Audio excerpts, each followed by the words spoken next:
Hello friends, welcome to UPSC Ajay in access. स्वागत है आप सभी का इधर। आज हम डिस्कस करेंगे कि प्रेमचंद की जो कहानियां हैं 16 जिन्होंने प्रेम मंजूषा के संग्रह में सर्वश्रेष्ठ कहानियों का वर्णन है, उनके बारे में एक विशेष चर्चा करेंगे। तो इस श्रृंखला में अपन 16 कहानियों का एक बेसिक थीम समझेंगे शॉर्ट फॉर्म में, ताकि उनका स्ट्रक्चर समझ में आ जाए। तो सबसे पहली कहानी है बड़े घर की बेटी। बड़े घर की बेटी में एक मेन कैरेक्टर होता है श्रीकंठ और आनंदी, उनकी पत्नी। और वो बेटी होते हैं, श्रीकंठ बेटा होता है बेनीराव माधव का, उनका एक और बेटा लाल बिहारी। इसमें आनंदी और लाल बिहारी देवर और भाभी का रिश्ता है। तो लाल बिहारी जो होता है वो आनंदी को हैरेस करता है। तो आनंदी शिकायत करती है श्रीकंठ से। श्रीकंठ जो होते हैं पहले पूरे परिवार को, पूरे समाज को मिलाने का काम करते हैं, एक परिवारवादी होते हैं। बाद में वही एक ऐसा कार्य करते हैं जो काम करते हैं ताकि उनका खुद का परिवार टूटने लगता है। लेकिन आनंदी जो होते हैं वो बोलते हैं चलो कोई बात नहीं, भूल जाते हैं हम सबको। तो बेनीराव माधव इस प्रयोजन में कहते हैं कि बड़े घर की बेटियां ऐसी ही होती हैं। अब हम देख सकते हैं कि यहाँ पे जो प्रेमचंद है उनका स्वभाव बड़े घर की बेटी है, अर्थात बड़े घर के लोग जो होते हैं वो बहुत अच्छे होते हैं। तो इससे प्रेमचंद का जो कद्दू वाला स्वभाव है उसको देखा जा सकता है, जो कि 1915 के दौर के आसपास था। बट उसके बाद उनकी दूसरी कहानी आती है बूढ़ी काकी, जिनमें वो बूढ़ी काकी का वर्णन करते हैं। बहुत ही भयंकर कहानी है, एकदम रोना आ जाता है इसमें। और उनका एक बेटा था, नहीं मतलब उनके दूसरे जो बेटा था बुद्धिराम, बुद्धिराम की पत्नी रूपा। तो रूपा की चचेरी सास कहलाई कौन, बूढ़ी काकी। उनके दो बेटे थे राम लाडली। तो जो बूढ़ी काकी होती है, एक दिन दावत होती है इनके घर में। एक इनका जो रूपा और बुद्धिराम है, इनके लड़के का विवाह हो रहा होता है। तब बूढ़ी काकी बार बार खाने के लिए आती है, तो उन्हें दुत्कारते पटकारते हैं रूपा और बुद्धिराम दोनों। तब जाकर के रात्रि के समय जब सो जाते हैं तो लाडली अपनी खाने जो उसने बचा करके रखी हुई पूड़ियाँ वो ले जाकर के देती है बूढ़ी काकी को। तो बूढ़ी काकी खाती होती है, लेकिन उससे उनकी लालसा और बढ़ जाती है। तो बाद में वो जाकर के पतले काटने लगती हैं। तो रूपा इस जब दृश्य को देखती है, जब वो नहीं पाती है अपनी बेटी लाडली को, तो जब इस दृश्य को देखती है तो वहाँ करके बहुत ही एकदम दुखी होती है कि मैंने ऐसा क्या किया, इतनी सारी जमीन में लेकर के रखी है जिससे हम लोग रोज इतना पैसा कमा रहे हैं। तो वो एक शब्द यूज करती है कि ब्राह्मण का ऐसा जो दुर्दशा है उसकी वो देखी नहीं जाती, ईश्वर मुझे क्षमा करे। वो ईश्वर से बहुत डरती थी। तो जब इधर प्रेमचंद ब्राह्मणवाद को दिखाते हैं तो ये समझ में आता है कि वो पहले शुरुआती दौर में बड़े घरों को अच्छा मानते थे, ब्राह्मणवाद को अच्छा मानते थे। जब उनकी अगली कहानियां देखी जाती हैं, जैसे अलग योद्धा, तो इसमें एक कैरेक्टर होता है भोला महतो। पहले उनकी पत्नी खत्म हो चुकी है, जिनका बेटा है रघु। उनकी दूसरी पत्नी है पन्ना। उनके चार पुत्र हैं केदार, लक्ष्मण, झुनिया, खुन्नू। तो जो पहले रघु है और पन्ना, ये दोनों एक विमाता है, क्योंकि प्रेमचंद खुद विमाता से विमाता से प्रताड़ित हो चुके हैं, इसीलिए उनमें वो झलक दिखती है। तो जो रघु है और पन्ना, इन दोनों के बीच कोई बात बनती नहीं, लेकिन जब भोला महतो का अंत होता है तब रघु सबसे बड़ा बेटा रहता है, तो जिम्मेदारी अपने हाथों में ले लेता है कि मेरा परिवार है, संयुक्त परिवार के आदर्श को मानता है और पांचों लोगों के लिए, अन्य पांचों लोगों के लिए काम करता है। लेकिन बाद में रघु का विवाह होता है मुलिया से, लेकिन कुछ समय पश्चात रघु की हो जाती है मृत्यु। अब जो परिवार का पूरा भार होता है वो आ जाता है केदार के ऊपर। तो केदार अपना विवाह छोड़ करके लक्ष्मण, जुनिया और कुन्नू का विवाह करवा देता है अपने से। जब पन्ना केदार को विवाह करने के लिए बोलती है तो वो इनकार कर देता है। बाद में पन्ना इच्छा जाहिर करता है कि उसे मुलिया से विवाह करना है। तब फिर पन्ना जाकर के मुलिया से बात करती है, तो मुलिया का ऐसा वो दृश्य आता है कि मुलिया की होंठ मतलब जो गाल होते हैं वो गुलाबी हो जाते हैं, मुस्कुरा देती है, अपने आंख भर देती है। परंतु मुलिया प्रश्न खड़ा करती है क्या केदार मुझसे शादी क्यों करेंगे। तो पन्ना बोलती है कि वो तो तुझ पे ही नजर गड़ाए हुए बैठा है। इस प्रकार से इस कहानी का अंत होता है।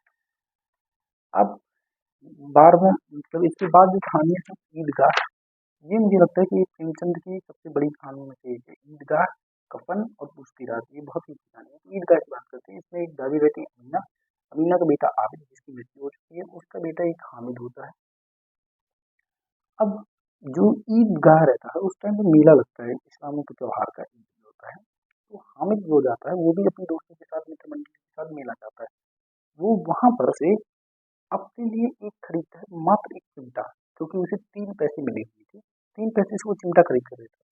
और उसके पास कॉन्फिडेंस इतना तगड़ा होता है कि वो सारे दोस्तों के जितने खिलौने रहते हैं उन सबको बर्बाद साबित कर देता है। पहले उनकी लालसा रहती है, ना तो जाकर के मिठाई खाता है ना कुछ खाता है।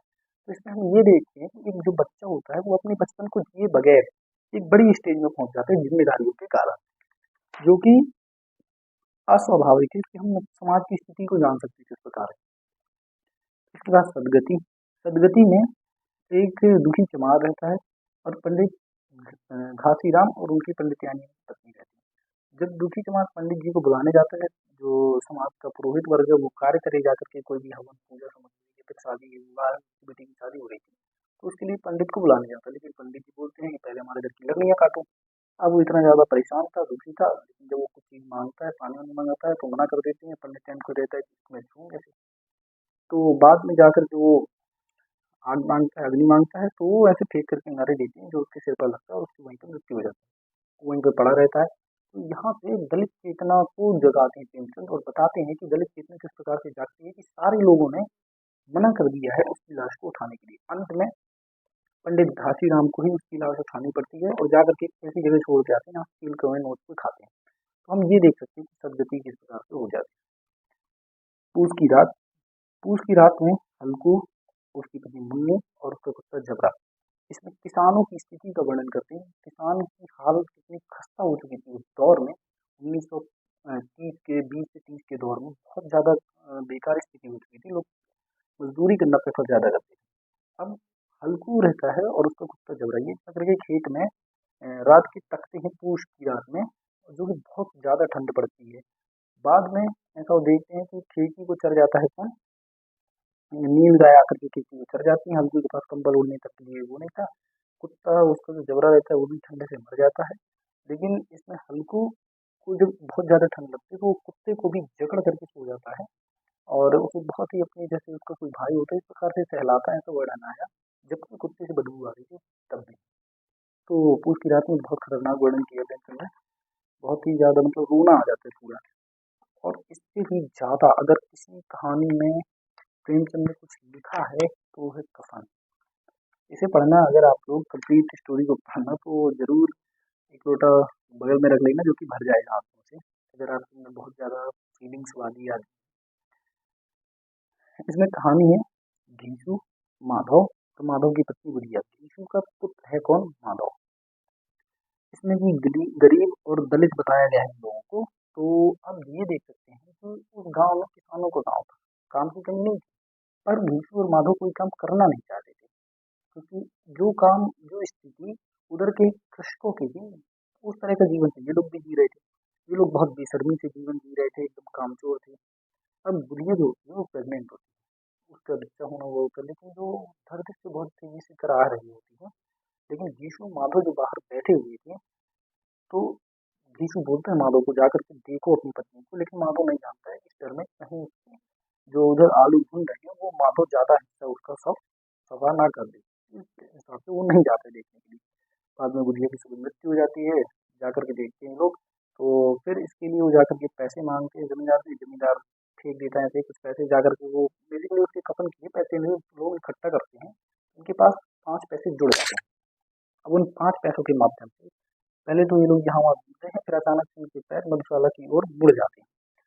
मधुशाला में जाने के बाद ये लोग खूब खाते पीते हैं। सामने ही कचौड़ी पूड़ी की दुकान थी, वहाँ पे खूब भरपेट खाना खाते हैं। बाद में बोलते हैं कि ये गरीबी तो ऐसे करते हैं, बहुत सारी चीजें दिखाते हैं। लेकिन बाद में इनके अंदर ये भी भाव आता है कि जो खाना बचा हुआ है वो जाकर के भिखारी को दान कर देते हैं। तो हम इससे ये देख सकते हैं कि कोई गरीब तब तक, गरीबी मतलब उसके अंदर लाचारी है जो कुछ भी है, लेकिन कपट का भाव उसके अंदर तब तक नहीं तब तक रहता है जब तक कि उसका पेट खाली रहता है। जैसे ही उसकी भूख मिट जाती है, सोचो इन लोगों ने 20 साल पहले यीशु ने एक बारात में खाना खाया तो भर पेट, तब का उसे याद है, उसके बाद से कभी नहीं खाता। जैसे कुछ स्टोरी बहुत ही मार्मिक दृश्य है पूरी, मतलब एक छाया का बहुत ज्यादा प्रभाव दिखता है। अब है गुल्ली डंडा। गुल्ली डंडा हमारे आसपास बचपन का खेल। इसमें जो एक शहरी मध्यम वर्ग के दृश्य को दर्शाता है, एक होता है इसमें मैं कैरेक्टर, एक गया। ये उत्तम पुरुष शैली में लिखी गई कहानी है। तो जो मैं होता है वो शहर चला जाता है, अच्छे घर से होता है, कि जाकर के पढ़ाई लिखाई कर लेता है, लेकिन गया गाँव में रहता है। और मैं का विचार होता है कि वो अच्छे दोस्तों से मिले अपने गाँव वालों से, तो गया के पास आता है कि मैं खेलूँ सब कुछ करूँ, लेकिन वो सहजता नहीं आ पाती है गया के पास में। तो इस प्रकार से कुछ स्टोरी है जो कि शहरी मध्यम वर्ग को दर्शाती है। अब आगे देखते हैं शतरंज के खिलाड़ी। ये उसी दौर की कहानी है, क्योंकि प्रेमचंद का लेखन काल जो हुआ है वो 1909 से स्टार्ट हुआ माना जाता है, 1925 से 30 तक चलता है लगभग।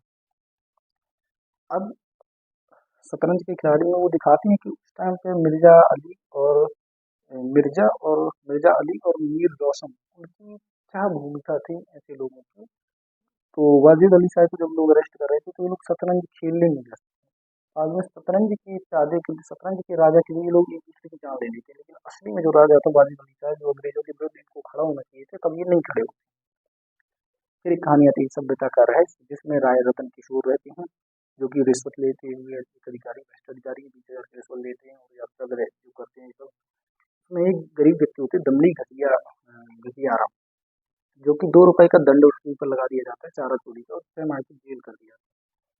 फिर इस प्रकार से हम प्रेमचंद की जो मेन मेन कहानियां हैं दस्तक उनको देखा। अगली कहानी है उनका दूध का दाम, जिसमें महेश नाथ का पुत्र होता है सुरेश और गुजर बंधु का पुत्र होता है मंगल। तो भूमि जो होती है वो मंगल की बजाय सुरेश को अपना दुग्ध का पालन करवाती है। तो सुरेश बोलता है, बाद में सुरेश जब उनकी मृत्यु हो जाती है तो सुरेश का उपयोग करते हैं लोग, बहुत ज्यादा दोहन करते हैं। सुरेश बोलता है कि इस प्रकार से मेरी माता की दूध का दाम था।